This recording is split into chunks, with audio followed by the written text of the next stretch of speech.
Hi ಎಲ್ಲರಿಗೂ ನಮಸ್ಕಾರ. Welcome back to my channel. ಇವಾಗ ಮಾವಿನ ಹಣ್ಣು ಸೀಸನ್ ಇರೋದ್ರಿಂದ ಮಾರ್ಕೆಟ್ನಲ್ಲಿ ನಮಗೆ ಯಾವ ರೀತಿ ಬೇಕೋ ಆ ರೀತಿ ಮ್ಯಾಂಗೋಸು ಸಿಗ್ತಾ ಇರುತ್ತೆ. ಹಾಗಾಗಿ ಮಾವಿನ ಹಣ್ಣು ಸೀಸನ್ ಮುಗಿಯೋದ್ರೊಳಗಡೆ ಈ ರೀತಿ ಮಾವಿನ ಹಣ್ಣಿನ ಲಡ್ಡುನ ಟ್ರೈ ಮಾಡಿ. ತುಂಬಾ ಟೇಸ್ಟಿಯಾಗಿ ಬರುತ್ತೆ ಮತ್ತು ಮನೆಯಲ್ಲಿರೋ ಪದಾರ್ಥಗಳನ್ನೇ ಬಳಸ್ಕೊಂಡು ಸಿಂಪಲ್ಲಾಗಿ ಮಾಡ್ಕೋಬೋದು. ಸಖತ್ ಟೇಸ್ಟಿಯಾಗಿರುತ್ತೆ. ಬನ್ನಿ ಹಾಗಿದ್ರೆ ಮಾವಿನ ಹಣ್ಣು ಲಡ್ಡುನ ಹೇಗೆ ಮಾಡೋದು ನೋಡೋಣ. ನಾನಿಲ್ಲಿ ಲಡ್ಡುಗೋಸ್ಕರ ಒಂದು ಮಾವಿನ ಹಣ್ಣು ತೊಗೊಂಡಿದ್ದೀನಿ. ನೀವಿಲ್ಲಿ ನೋಡ್ತಾ ಇರ್ಬೋದು ಯಾವ ಸೈಜ್ ಇದೆ ಅಂತ. ಒಂದು ಅಂಗೈ ತುಂಬ ಆಗುತ್ತೆ. ದಪ್ಪ ಸೈಜ್ ಇರೋ ಮಾವಿನ ಹಣ್ಣು ತೊಗೊಂಡಿದ್ದೀನಿ. ಚಿಕ್ಕ ಸೈಜಿಂದಾದರೆ 2 ತೊಗೊಳ್ಳಿ. ನಾನಿಲ್ಲಿ ಬಾದಾಮಿ ಹಣ್ಣು ತೊಗೊಂಡಿದ್ದೀನಿ. ಏಕೆಂದರೆ ಬಾದಾಮಿ ಮಾವಿನ ಹಣ್ಣು ತುಂಬಾ ಸ್ವೀಟಾಗಿರುತ್ತೆ, ಲಡ್ಡು ಸಹ ಅಷ್ಟೇ ಟೇಸ್ಟಿಯಾಗಿ ಬರುತ್ತೆ. ಆದ್ದರಿಂದ ನಾನು ಬಾದಾಮಿ ತೊಗೊಂಡಿದ್ದೀನಿ. ನಿಮಗೆ ಯಾವ ರೀತಿ ಹಣ್ಣು ಸಿಗುತ್ತೆ ಅದರಲ್ಲಿ ಮಾಡ್ಕೋಬೋದು. ಆದರೆ ಸ್ವೀಟಾಗಿರಲಿ ಮಾವಿನ ಹಣ್ಣು. ಹುಳಿ ಇರೋದನ್ನು ಬಳಸಿದರೆ ಲಡ್ಡುಗಳು ಅಷ್ಟು ಚೆನ್ನಾಗಿ ಬರೋದಿಲ್ಲ. ನಾನು ತೊಗೊಂಡಿರೋ ಮಾವಿನ ಹಣ್ಣನ್ನ ಕಟ್ ಮಾಡಿಬಿಟ್ಟು ಪಲ್ಪ್ನೆಲ್ಲ ಸೆಪ್ರೇಟ್ ಮಾಡ್ಕೋತಾ ಇದ್ದೀನಿ. ಮಾವಿನ ಹಣ್ಣು ಪಲ್ಪೆಲ್ಲ ಒಂದು ಮಿಕ್ಸರ್ ಜಾರ್ನಲ್ಲಿ ಹಾಕ್ಕೋಬೇಕು. ಮತ್ತು ನಾನಿನ್ನು ಮಾವಿನ ಹಣ್ಣಿಂದು ಬೇರೆ ಬೇರೆ ರೆಸಿಪೀಸ್ನ ಶೇರ್ ಮಾಡಿದ್ದೀನಿ ತಾರಾಚಂದ್ ಬ್ಲಾಗ್ಸ್ ವೀಡಿಯೋಸ್ನಲ್ಲಿ. ನಿಮಗೇನಾದರೂ ಇಂಟ್ರೆಸ್ಟ್ ಇತ್ತು ಅಂದರೆ ಒಂದ್ಸಲ ಚೆಕ್ ಮಾಡಿ. ನಾನು ಡಿಸ್ಕ್ರಿಪ್ಷನ್ ಲಿಂಕ್ನಲ್ಲಿ ಮಾವಿನ ಹಣ್ಣು ರೆಸಿಪಿಗಳ ಲಿಂಕ್ನೆಲ್ಲ ಶೇರ್ ಮಾಡಿರ್ತೀನಿ. ಹಾಗೆ ನೀವಿನ್ನೂ ನಮ್ಮ ಚಾನಲ್ಗೆ ಸಬ್ಸ್ಕ್ರೈಬ್ ಆಗಿಲ್ಲ ಅಂದರೆ ದಯವಿಟ್ಟು ಸಬ್ಸ್ಕ್ರೈಬ್ ಮಾಡಿಕೊಂಡು ವೀಡಿಯೋಸ್ನ ನೋಡಿ ನಮ್ಮ ಚಾನಲ್ಗೆ ಸಪೋರ್ಟ್ ಮಾಡಿ. ನಿಮಗೇನಾದರೂ ನಮ್ಮ ವೀಡಿಯೋಸ್ ಇಷ್ಟ ಆಗ್ತಿದೆ ಅಂದರೆ ಒಂದು ಲೈಕ್ ಕೊಡೋದನ್ನ ಮರಿಬೇಡಿ. ಇವಾಗ ಮಾವಿನ ಹಣ್ಣು ಪಲ್ಪೆಲ್ಲ ಒಂದು ಮಿಕ್ಸರ್ ಜಾರ್ನಲ್ಲಿ ಹಾಕ್ಕೊಂಡಿದ್ದೀನಿ. ಅದ್ರ ಜೊತೆಗೆ 3/4 ಕಪ್ಪು ಸಕ್ಕರೆನ ಸೇರಿಸ್ಕೊತಾ ಇದ್ದೀನಿ.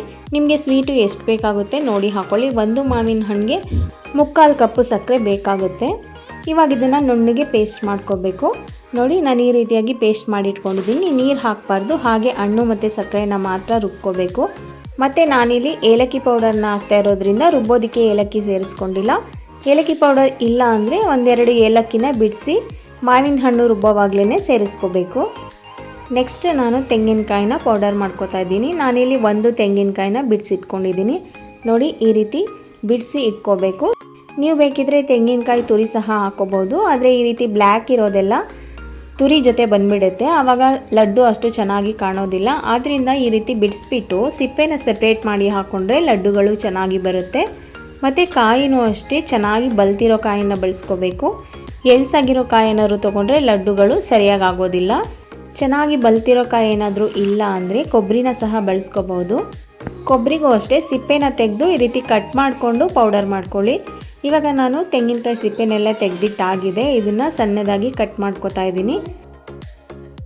ಇವಾಗ ಕಾಯೆಲ್ಲ ಈ ರೀತಿ ಕಟ್ ಮಾಡಿ ಇಟ್ಕೊಂಡಿದ್ದೀನಿ. ಇದನ್ನು ಒಂದು ಮಿಕ್ಸರ್ ಜಾರ್ನಲ್ಲಿ ಹಾಕಿ ಪೌಡರ್ ಮಾಡ್ಕೋಬೇಕು. ಮಿಕ್ಸರ್ ಜಾರು ಸ್ವಲ್ಪನೂ ತೇವ ಇರಬಾರ್ದು, ಡ್ರೈ ಆಗಿರೋದನ್ನು ಬಳಸ್ಕೊಳ್ಳಿ. ತೆಂಗಿನಕಾಯಿನ ಇದರೊಳಗಡೆ ಹಾಕಿಬಿಟ್ಟು ತರಿಯಾಗಿ ಪೌಡರ್ ಮಾಡ್ಕೋಬೇಕು. ತುಂಬ ನುಣ್ಣಗೆ ಮಾಡ್ಕೋಬೇಡಿ. ನೋಡಿ ಈ ರೀತಿ ಇದ್ದರೆ ಸಾಕಾಗುತ್ತೆ. ಮಾವಿನ ಹಣ್ಣು ಪೇಸ್ಟ್ ಮಾಡ್ಕೊಂಡಿದ್ದಾಗಿದೆ ಮತ್ತು ಕೊಬ್ಬರಿ ಸಹ ಪೌಡರ್ ಮಾಡ್ಕೊಂಡಿದ್ದೀನಿ. ನೆಕ್ಸ್ಟು ಹೇಗೆ ಮಾಡ್ಕೊಳ್ಳೋದು ನೋಡೋಣ. ಒಂದು ಪ್ಯಾನ್ನ ಬಿಸಿ ಮಾಡೋಕ್ಕೆ ಇಟ್ಬಿಟ್ಟು ಪೌಡರ್ ಮಾಡಿ ಇಟ್ಕೊಂಡಿರೋ ತೆಂಗಿನಕಾಯಿ ತುರಿನ ಸೇರಿಸ್ಕೊತಾ ಇದ್ದೀನಿ. ಇದನ್ನು 2-3 ನಿಮಿಷ ಸಣ್ಣ ಉರಿನಲ್ಲೇ ಬಿಸಿ ಮಾಡ್ಕೋಬೇಕು. ಜಾಸ್ತಿ ಉರಿ ಮಾಡಿದ್ರೆ ಸೀದೋಗ್ಬಿಡುತ್ತೆ. ಆದಷ್ಟು ಸಣ್ಣ ಉರಿನಲ್ಲಿ ಮಾಡ್ಕೊಳ್ಳಿ. ನಾನಿಲ್ಲಿ ನಾನ್ ಸ್ಟಿಕ್ ಪ್ಯಾನ್ ಬಳಸಿರೋದ್ರಿಂದ ತಳ ಹಿಡಿಯೋದಿಲ್ಲ. ನೀವೇನಾದರೂ ಸ್ಟೀಲ್ ಪಾತ್ರೆಯಲ್ಲಿ ಮಾಡ್ತಾಯಿತ್ತು ಅಂದರೆ ತೆಂಗಿನಕಾಯಿ ಫ್ರೈ ಮಾಡೋವಾಗ ತಳ ಹಿಡಿದ್ಬಿಡುತ್ತೆ. ಆದ್ದರಿಂದ ಸಣ್ಣ ಉರಿನಲ್ಲಿ ಮಾಡ್ಕೊಳ್ಳಿ. ಇವಾಗ ಫ್ರೈ ಮಾಡ್ಕೊಂಡಿದ್ದಾಗಿದೆ. ನೀವಿಲ್ಲಿ ನೋಡ್ಬೋದು ತೆಂಗಿನಕಾಯಿ ಮೊದಲೇ ಹಾಕಿದಾಗ ತೇವಾಂಶ ಇರೋದ್ರಿಂದ ಸ್ವಲ್ಪ ಅಂಟಿನ ರೂಪದಲ್ಲಿತ್ತು. ಇವಾಗ ಡ್ರೈ ಆಗಿದೆ. ನೆಕ್ಸ್ಟ್ ನಾನು ಹಾಲಿನ ಪೌಡರ್ ಹಾಕೋತಾ ಇದ್ದೀನಿ. ಅರ್ಧ ಕಪ್ಪು ಹಾಲಿನ ಪೌಡರ್ ಹಾಕ್ಕೊಂಡಿದ್ದೀನಿ. ಹಾಗೆ ರುಬ್ಬಿಟ್ಕೊಂಡಿರೋ ಮಾವಿನ ಹಣ್ಣು ಪೇಸ್ಟ್ ಸಹ ಸೇರಿಸ್ಕೊತಾ ಇದ್ದೀನಿ. ಮತ್ತು ನಾನು ಆವಾಗಲೇ ಹೇಳ್ದಾಗೆ ಏಲಕ್ಕಿ ಪೌಡರ್ ಇತ್ತು ಅಂತ ನಾನು ರುಬ್ಬೋದಕ್ಕೆ ಏಲಕ್ಕಿ ಹಾಕಿರಲಿಲ್ಲ. ಇವಾಗ 1 ಸ್ಪೂನ್ ಏಲಕ್ಕಿ ಪೌಡರ್ ಸಹ ಸೇರಿಸ್ಕೊಂಡು ಮಿಕ್ಸ್ ಮಾಡ್ಕೋತಾ ಇದ್ದೀನಿ. ಇದನ್ನು ಚೆನ್ನಾಗಿ ಮಿಕ್ಸ್ ಮಾಡ್ಕೋತಾ ಇರಬೇಕು. ಮಿಕ್ಸ್ ಮಾಡ್ತಾ ಸ್ವಲ್ಪ ತೆಳು ಆಗ್ತಾ ಇರುತ್ತೆ. ನಂತರ ಅದು ಗಟ್ಟಿ ಬರುತ್ತೆ. ನೀವೀಗ ನೋಡ್ತಾ ಇರ್ಬೋದು ಯಾವ ಕನ್ಸಿಸ್ಟೆನ್ಸಿನಲ್ಲಿ ಇದೆ ಅಂತ. ತಿರುಗ್ತಾ ಇವಾಗ ಸ್ವಲ್ಪ ಗಟ್ಟಿ ಬಂದಿದೆ. ಹಾಗೆ ಮಿಕ್ಸ್ ಮಾಡ್ಕೊಳ್ತಾ ಇರಿ. ಇದು ಇನ್ನೂ ಸ್ವಲ್ಪ ಗಟ್ಟಿ ಬರಬೇಕು. ನೀವೇನಾದರೂ ನಾನ್ ಸ್ಟಿಕ್ ಪ್ಯಾನ್ನಲ್ಲಿ ಮಾಡ್ತಾಯಿದ್ದೀರಾ ಅಂದರೆ 3-4 ನಿಮಿಷದಲ್ಲಿ ಆಗೋಗ್ಬಿಡುತ್ತೆ. ಸ್ಟೀಲ್ ಪಾತ್ರೆಯಲ್ಲಿ ಮಾಡ್ತಾಯಿದ್ರೆ ಒಂದು 5-6 ನಿಮಿಷ ಬೇಕಾಗುತ್ತೆ. ಮತ್ತು ಮಂದ ತಳ ಇರೋ ಪಾತ್ರೆನ ತೊಗೋಬೇಕು. ನೀವೀಗ ನೋಡ್ತಾ ಇರ್ಬೋದು ಮುದ್ದೆ ರೀತಿ ಗಟ್ಟಿಯಾಗಿದೆ. ಈ ರೀತಿ ಬಂದರೆ ರೆಡಿಯಾಗಿದೆ ಅಂತ. ಇದನ್ನು ಸ್ವಲ್ಪ ತಣ್ಣಗಾಗೋದಕ್ಕೆ ಅಂತ ಬಿಟ್ಟರೆ ಇನ್ನೂ ಗಟ್ಟಿಯಾಗುತ್ತೆ.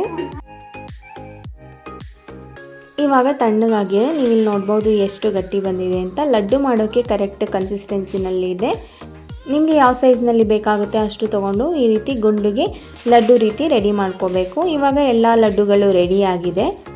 ನೆಕ್ಸ್ಟ್ ಇದನ್ನು ಡೆಸಿಕೇಟೆಡ್ ಕೋಕೋನಟ್ಟಲ್ಲಿ ಡಿಪ್ ಮಾಡ್ಕೋಬೇಕು. ನಾನಿಲ್ಲಿ ಸ್ವಲ್ಪ ಕೊಬ್ಬರಿನ ತೆಕ್ಕೊಂಡು ಅದ್ರ ಸಿಪ್ಪೆ ಎಲ್ಲ ತೆಗೆದು ಪೌಡರ್ ಮಾಡಿ ಇಟ್ಕೊಂಡಿದ್ದೀನಿ.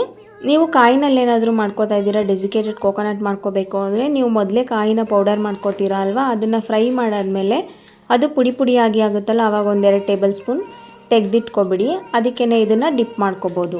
ಇವಾಗ ನೀವು ನೋಡ್ತಾ ಇದ್ದೀರಾ ಅಲ್ವಾ, ಈ ರೀತಿ ಡಿಪ್ ಮಾಡಿಕೊಂಡು ಎಲ್ಲ ಲಡ್ಡುಗಳನ್ನೂ ರೆಡಿ ಮಾಡ್ಕೊಬೇಕು.